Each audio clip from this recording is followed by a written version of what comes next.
I'm Kathy Sanderson, and I work with women with fibromyalgia, chronic pain, chronic fatigue to bring the joy and the happiness back into their life.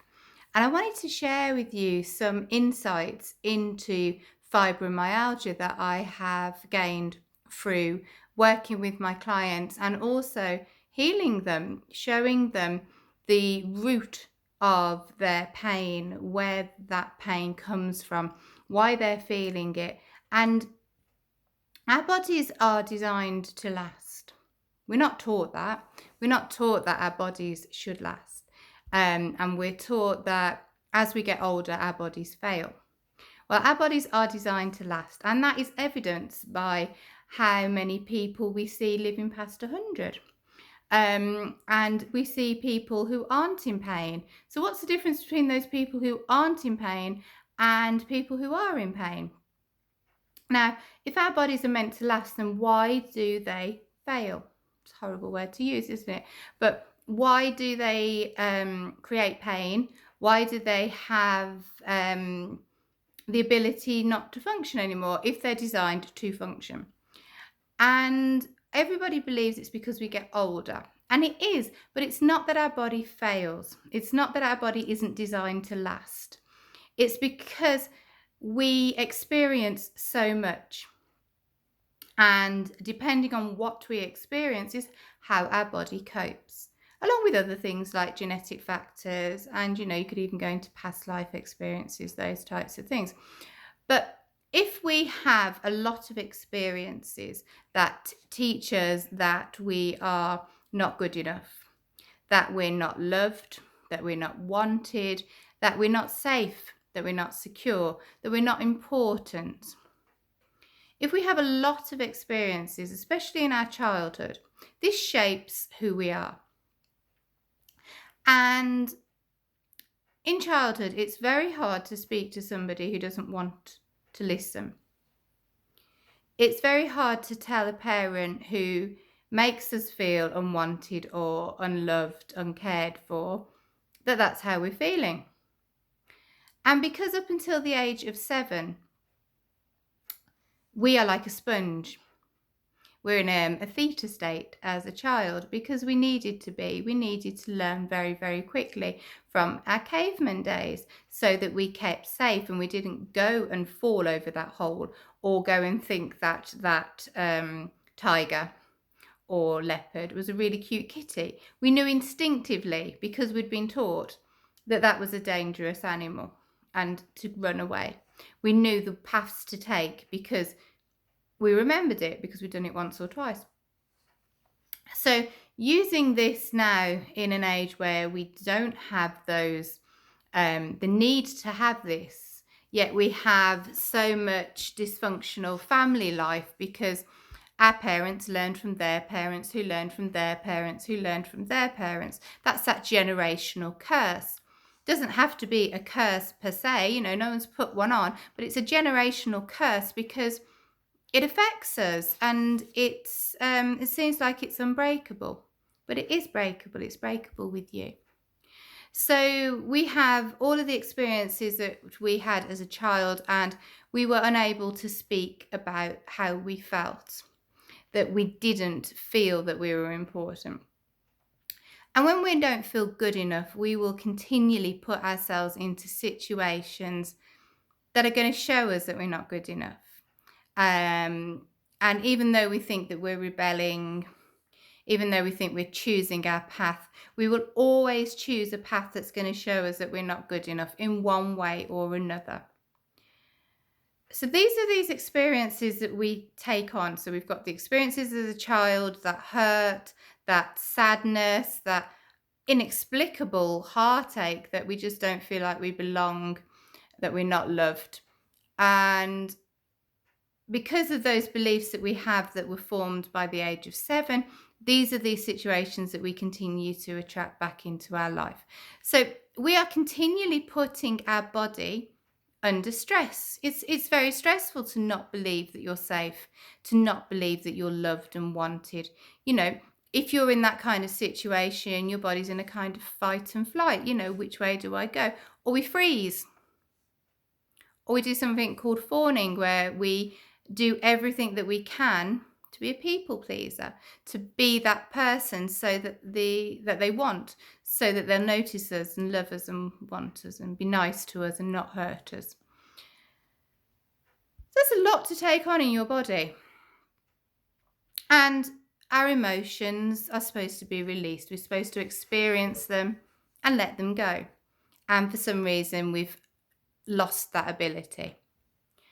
So this is a lot for our body to carry, and our emotions do affect us. Our emotions block our energy from flowing. When our energy is flowing, our body works perfectly. There's no blocks, there's no restrictions. Your body is not in a state of dis-ease. If it's not in a state of dis-ease, it can work with ease. So if you don't experience any of these situations, you will not have pain. Your body will continue to function. Until, because of common consciousness, if you live past 100, you're doing amazingly. And, people don't. So that's why people don't live longer, because people don't believe that people do live longer. Common consciousness is a very, very powerful thing. So if we know that our bodies should support us and can keep us living for a very long time, and there is historical evidence that this did once happen, then we know why. It's these trapped emotions. And what these trapped emotions do in our body is create stress.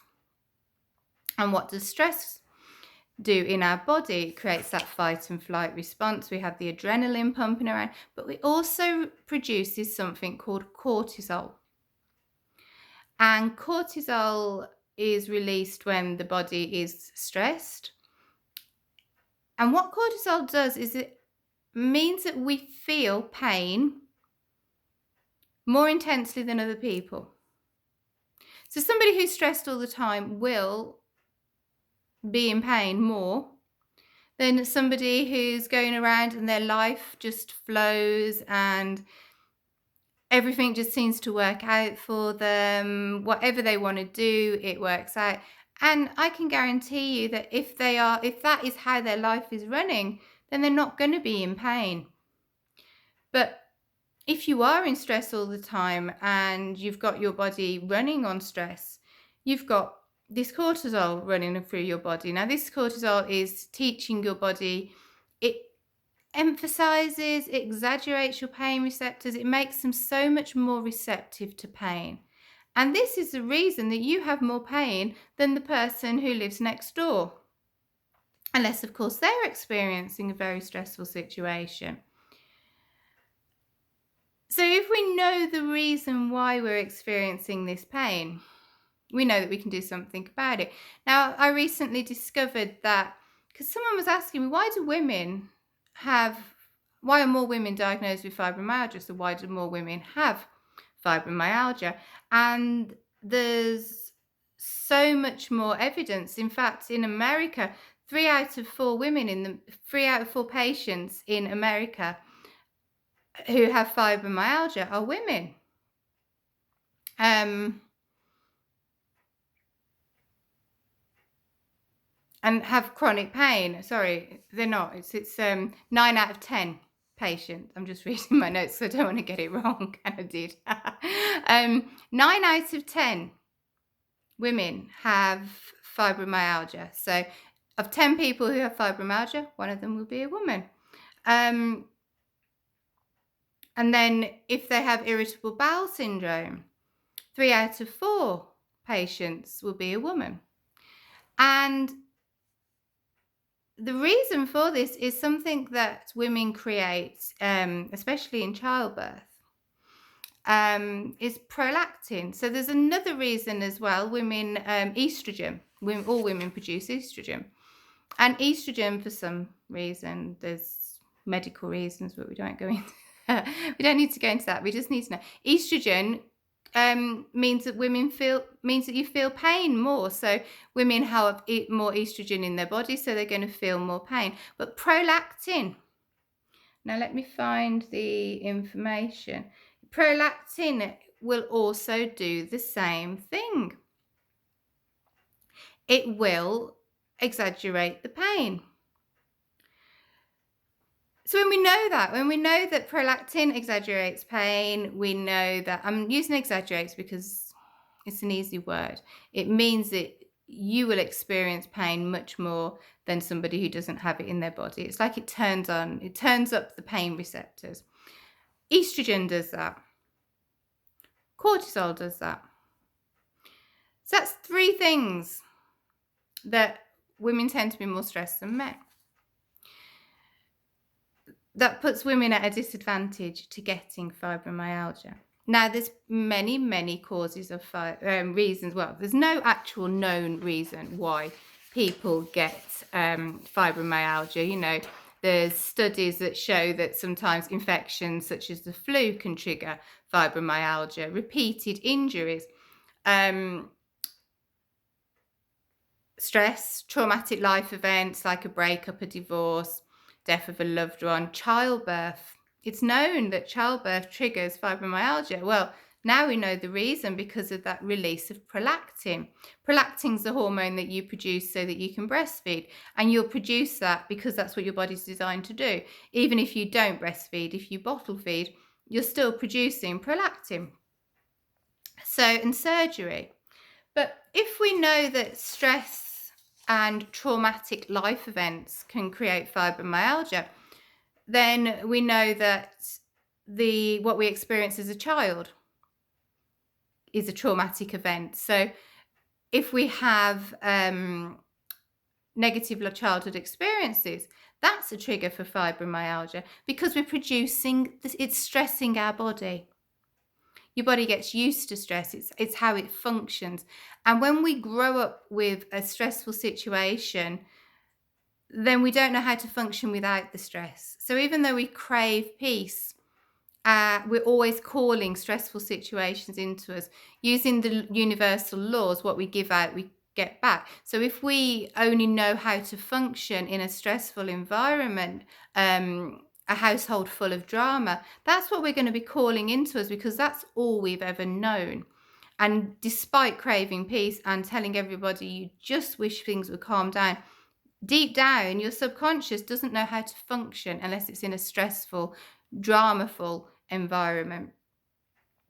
So I hope that this has helped you to have a understanding of where fibromyalgia comes from and why you have it.